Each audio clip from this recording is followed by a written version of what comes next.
Hello, this is Keith with the Trombone Shop at Schmidt Music, back with another instrument review for you. And today I've got a really unique instrument that we frankly have not had come through the Trombone Shop before, and I just don't see out in the wild, at least in the US, all that often, specifically a Schmelzer Model 2 small bore tenor trombone.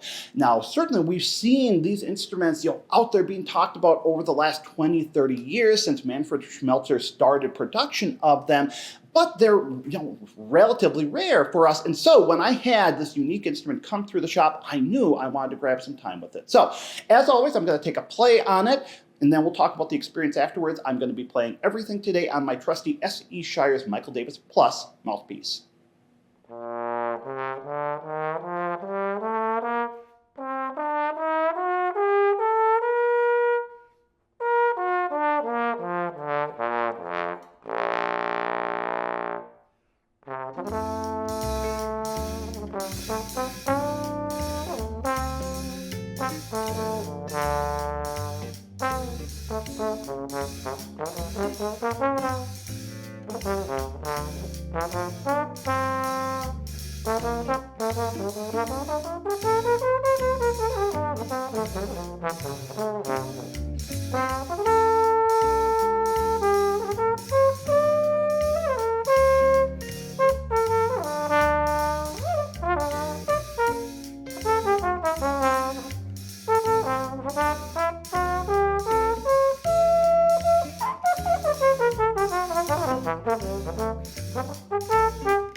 Schmelzer trombones have certainly been known, worldwide, obviously in Europe and in the US as well for, going on decades now. Manfred Schmelzer himself is a repair technician and obviously instrument builder who really, over the past 10, 15 plus years, has really focused on building trombones to the point where he has 5 different models ranging from small bore tenor up to bass trombone. And really, like so many of the other German instruments we see, really kind of the epitome of handcrafting. But as I mentioned, fairly rare instruments, not ones that we necessarily see out in the market all that often here. When I have encountered them here in the US, they are almost always his small bore tenor trombones. And I think there are certainly some reasons why we've had folks who have really sought these instruments out here. So a few specifics first off about the Schmelzer Model 2 here. So for the astute observer, you may notice a lot of similarities, or at least real inspirations from, for example, like the Williams trombones here. So the Model 2 here features an 8-inch bell here, reverse tuning slide. You'll notice the very Williams-esque braces here. We have a 508 bore hand slide with, again, the Williams style grip here.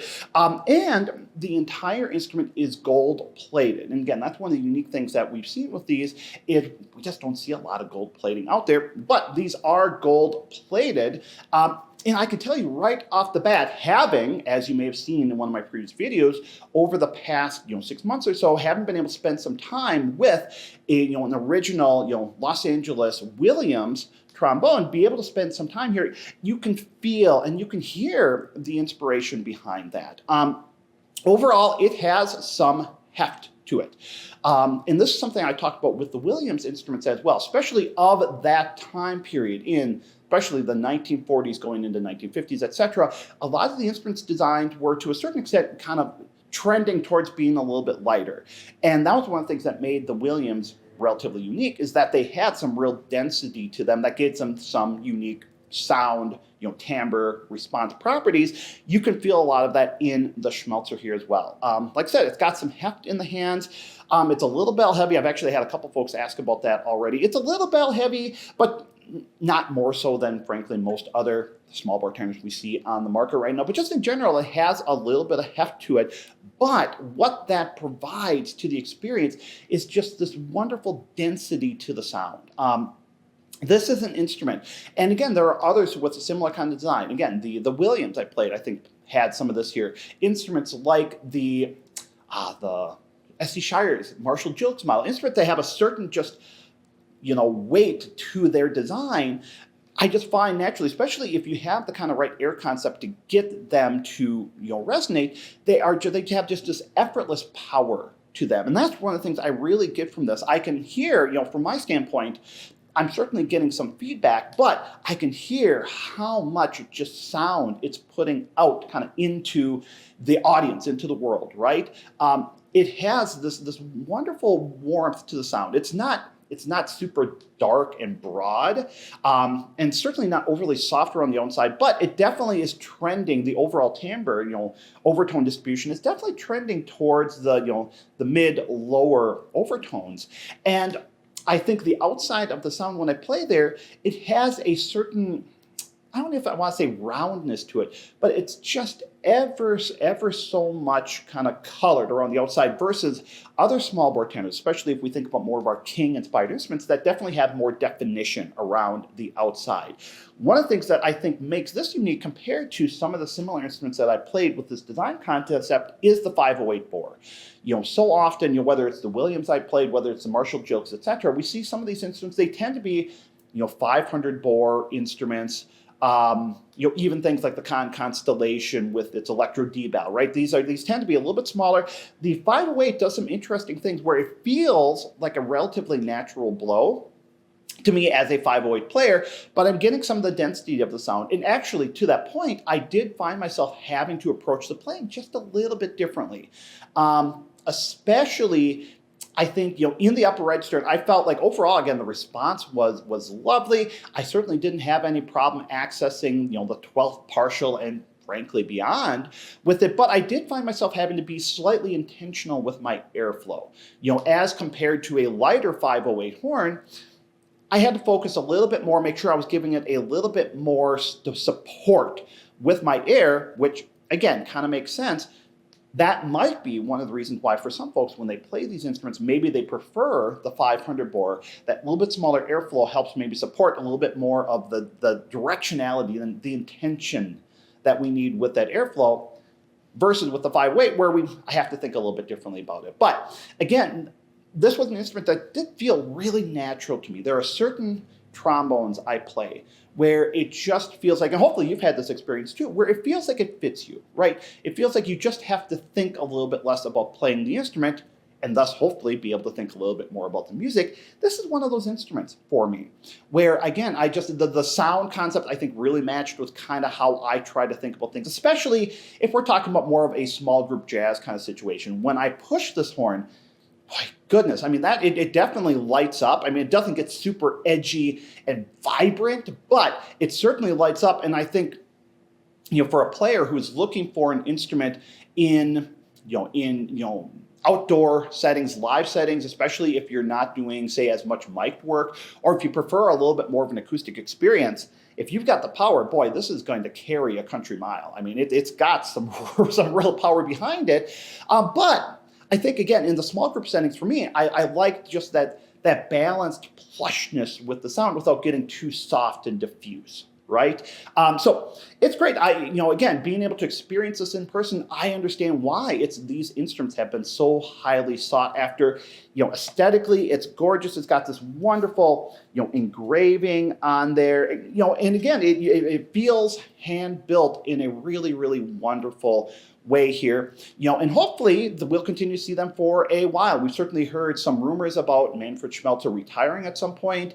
Haven't heard anything official, so hopefully we'll see these continue to be on the market at least for a while here into the future. So if you have any thoughts about the Schmelzer trombones, the Model 2, or another instrument, maybe you have experience with them, please feel free to leave some comments, interact with our community. If you like the video, consider giving it a thumbs up. If you haven't done so, please consider subscribing to our channel so you can be notified when we have more videos come out. And again, we'd love to have you as a part of our viewership community. And of course, you can find the Trombone Shop on Facebook and Instagram.